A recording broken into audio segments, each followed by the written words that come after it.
people trying to lead by being friends with the people they are leading, and then wondering why it doesn't work.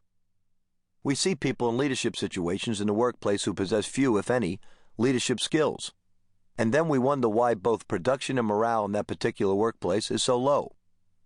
We see people fail all the time as leaders and bring down organizations with them, affecting other people's lives. We see companies that start out with great potential, only to hit some invisible plateau, seemingly unable to move forward. We see people fail as leaders simply because they don't possess the tools or understand the traits it takes to be successful as leaders. Simply having a title doesn't make you a leader. This is what I had to learn back when I was a young coach, just starting out in my chosen profession. It's an important lesson, maybe the most important lesson. People are placed in leadership positions and think that simply having the title makes them effective leaders. It does not even close. Leaders are only effective when the people they're leading become successful. I can spot a poor leader a mile away. They're the people who are giving in all the time, the people who operate with a lack of discipline. As soon as I hear the expression, he's a player's coach, or he's a boss whom everyone likes, I know in the long run that that person is likely to fail. It's just a matter of time. When you lack discipline, be it in an office or a basketball team, your chances for success are significantly narrowed. Discipline is your foundation. You have to have it. The people you are leading have to have it. The group has to have it. Discipline, showing up, putting in the effort, taking responsibility for your actions, sets the tone for all the work you do. Without it, all your great intentions will soon begin to unravel, and your vision cannot be actualized.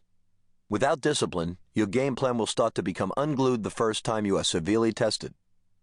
I can put up with many things from the people that work for me, whether it's immaturity, poor fundamentals, bad techniques, lack of focus, or any of the laundry lists of negatives that are out there. But I will not put up with a lack of effort. As a leader, I cannot tolerate that. The other negatives can be improved upon, changed, but a lack of effort undermines everything that you have worked for, and that is why a leader must maintain good discipline among those he or she leads. It's discipline that gets you through adversity, and discipline that is the very foundation of your goals and your mission statement as an organization. In short, discipline is the glue that holds everything together, and it starts at the top. If you expect discipline from your followers, then you must be disciplined yourself, in your work, in your personal life, in the environment you create. It's been over 2 decades since I first set out as a young coach. My first job was as an assistant coach at the University of Hawaii. From there, I went on to be an assistant at Syracuse, before I became head coach at Boston University. I then went to the New York Knicks as an assistant coach for 2 years before becoming the head coach of Providence College. In my second year at Providence, we came out of nowhere to go to the Final Four, and I became the National Coach of the Year. That led to becoming head coach of the Knicks for 2 years, then on to Kentucky. Even though I had worked with a lot of players and coached top professional and college teams to great success, it wasn't in retrospect until I got to Kentucky in the spring of 1989 that I truly became a leader. Until then, I was just a basketball coach. Until then, I really hadn't thought a lot about the traits of leadership. I had spent those years consumed with learning my trade, building my career, trying to win games, and trying to move up the coaching ladder. I really didn't think of it in terms of leadership, even though so many of the traits that go into being a successful coach are leadership traits. A coach is a teacher of fundamentals. A coach is a motivator. A coach is someone who looks after his players off the court. But there are many more facets to being a true leader. My experience at Kentucky taught me that. When I first got to Kentucky in 1989, I was inheriting a storied program that had been racked by scandal. It was similar to taking over the IBM of college basketball and finding the business at its absolute nadir.